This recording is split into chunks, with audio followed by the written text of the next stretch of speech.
పచ్చడితో పోపన్నం అన్నా కదా. ఇక నిల్వ పచ్చడి ఉంటుంది కదా సంవత్సరానికి మన ఇంట్లో, మామిడికాయ పచ్చడి.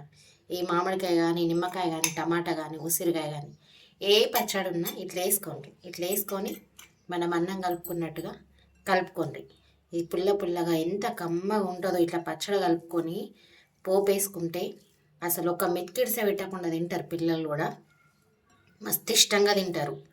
ఎప్పుడన్నా మీకు ఇంట్లో రాత్రిపూట కూరలు సరిపోకున్నా పచ్చళ్ళు ఏమన్నా ఉన్నాయనుకోండి, ఉట్టి పచ్చడితో తినే బదులు ఇట్లా కలుపుకొని పోపు వేసుకొని చూడండి ఒక్కసారి. ఇట్లా ఎట్లా వచ్చింది అనేది మీరే నాకు చెప్తారు కామెంట్లో.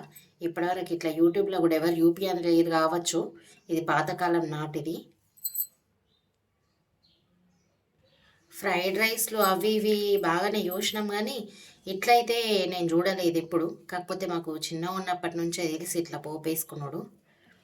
ఇట్లా కమ్మగా వస్తుంది, పుల్ల పుల్లగా కమ్మగా వస్తుంది. మీరు ఒకసారి వేసి చూడండి. రాత్రికి కూరలు సరిపోకుండా ఇట్లా వేసుకుంటే మాత్రం సూపర్గా టేస్ట్ అది.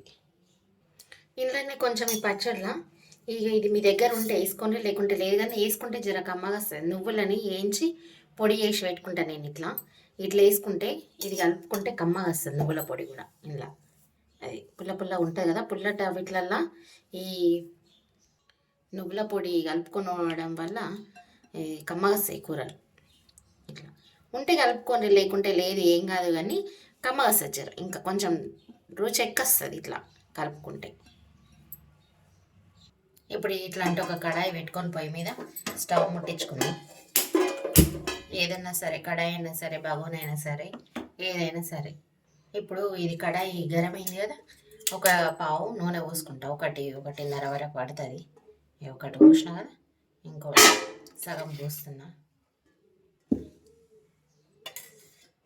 బాగా గరమైంది కడాయి, అందుకే పట్టమన్నది. ఇప్పుడు నూనె గరమైంది కదా, 1 టీ స్పూన్ ఆవాలు, జీలకర్ర. ఇక అదేంటని 1 టీ స్పూన్ మినపప్పు వేసుకోండి. ఇది మినపప్పు మంచి గోలాల. ఇప్పుడు 1 టీ స్పూన్ శనగపప్పు కూడా వేసుకోండి.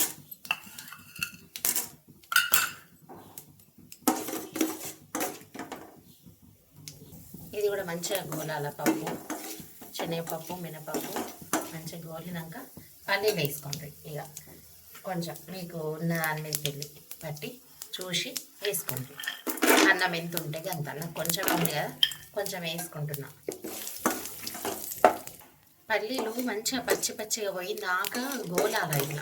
ఇట్లా గోలినాయి అని ఎట్లా ఏర్పడతాయంటే ఇట్లా వలుగుతాయి మధ్యలోకి వెళ్ళి. అట్లా వలుగుతాయి మంచిగా గోలినాయి అన్నట్టు అర్థం. ఇప్పుడు నేను ఒకటే పచ్చిమిరపకాయని ఇట్లా పోసుకున్నాను అడ్డం. ఇది కూడా వేసుకోండి. ఒక ఎండుమిర్చి వేసుకోండి.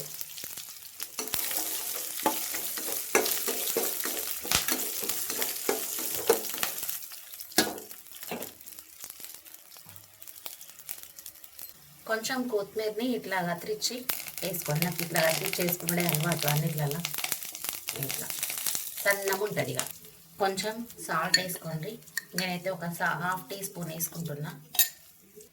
కొంచెం పసుపు 1/2 టీ స్పూన్తో, 1/2 టీ స్పూన్, చిన్న టీ స్పూన్తో 1/2. ఇప్పుడు ఇదంతా మంచిగా కలుపుకుందాం.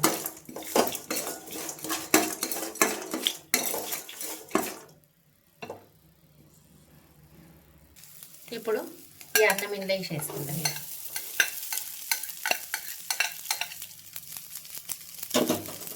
మంచిగా కలుపుకోవాలి.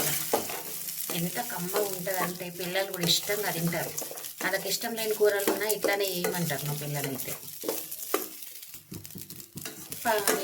పచ్చడి కలుపుకున్నావు, మళ్ళీ పచ్చిమిరపకాయలు వేసినావు, ఎండుమిర్చి వేసినావు, కారం రాదు అనుకుంటారు కావచ్చు. ఏం కారం రాదు, పుల్ల పుల్లగానే వస్తుంది.